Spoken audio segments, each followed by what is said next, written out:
Nous sommes le 1er août 1936. Adolf Hitler, chancelier du Reich, déclare ouverts les Jeux Olympiques d'été qui ont lieu chez lui à Berlin. Ces Jeux sont l'occasion de dévoiler aux yeux du monde l'idéologie nazie. Seulement, un jeune athlète afro-américain va venir chambouler la théorie de la supériorité aryenne sur les autres, et notamment sur les athlètes noirs. Cet athlète, Jesse Owens.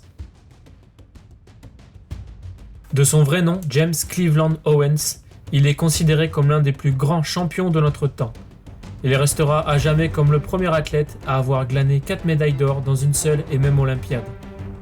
Revenons dans ce 3e épisode sur cet homme qui osa défier l'idéologie nazie.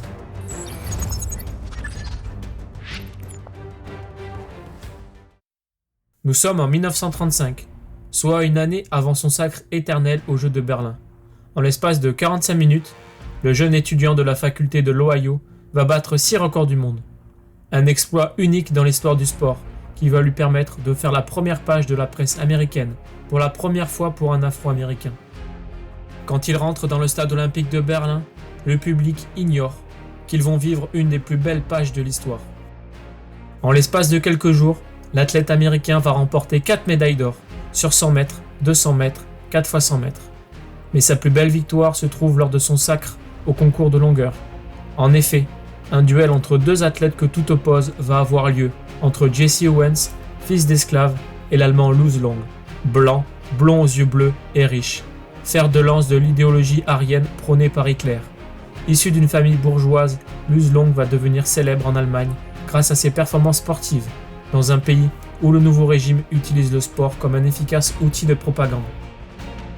Malgré ce décalage évident entre ces 2 athlètes que tout oppose, une amitié va se créer lors de ce concours de longueur sous les yeux du régime nazi.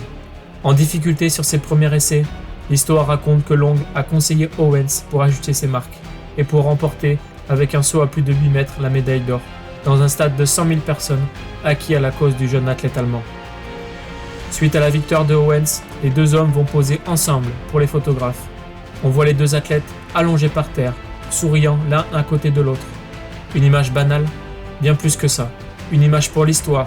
Cela fait partie de ces moments où le sport, par ce qu'il dégage comme valeur, dépasse toutes les croyances politiques. Le sport a des valeurs de fraternité, d'entraide et de respect qui se transmettent même dans les moments les plus sombres de notre histoire. Les 2 hommes garderont cette amitié jusqu'au bout. Long mourra sur le champ de bataille quelques années plus tard lors de la Seconde Guerre mondiale. Sachant la fin proche, il écrit à Owens ces quelques mots. « J'ai la sensation que celle-ci sera ma dernière lettre. Donc, quand tu retourneras en Allemagne, une fois la guerre finie, va voir mon fils et dis-lui qui était son père. Je t'en prie, Jesse. Raconte-lui comment 2 hommes sur cette terre peuvent être amis. » Des mots très forts pour montrer le profond lien d'amitié qu'ont tissé ces 2 hommes. Suite à cette victoire, l'histoire raconte qu'Hitler aurait refusé de serrer la main de Jesse Owens. Mais avec le temps et certains témoignages, cette version est de plus en plus contestée, expliquant plutôt que le protocole olympique a interdit Hitler de serrer la main de l'athlète américain. Ce qui est sûr, c'est que le président américain Franklin Roosevelt a refusé de recevoir à la Maison-Blanche le champion américain, pour des raisons politiques. En effet, les États-Unis sont également dans une période sombre de leur histoire, avec des idées ségrégationnistes très fortes. Jesse Owens dira par la suite « Hitler ne m'a pas snobé, c'est Franklin Roosevelt qui m'a snobé. Le président ne m'a même pas envoyé un télégramme de félicitations. » Voici tout le paradoxe que vit Jesse Owens, victime dans son propre pays de racisme depuis sa plus tendre enfance, et de l'autre côté, vivre dans le village olympique où tous les athlètes sont mélangés, les blancs comme les noirs, une première pour le jeune américain. Suite à ces 4 victoires, il est acclamé par la foule berlinoise. Puis, pour célébrer cet athlète fantastique, une rue de Berlin va porter son nom. Elle est toujours présente aujourd'hui. Face à l'idéologie nazie, considérant la race aryenne comme supérieure intellectuellement et physiquement, Jesse Owens aura montré par ses victoires lors de ces Jeux Olympiques que cette idée d'infériorité raciale n'avait pas lieu d'être, et que les blancs comme les noirs étaient finalement égaux. Cette vitrine de l'idéologie nazie par le sport, voulue par Hitler, aura finalement servi à une seule chose, montrer que les valeurs du sport dépassent les idées politiques.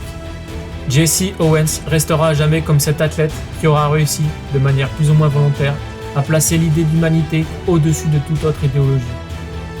Un moment de sport unique, Un moment d'humanité qu'il est important de garder dans nos mémoires.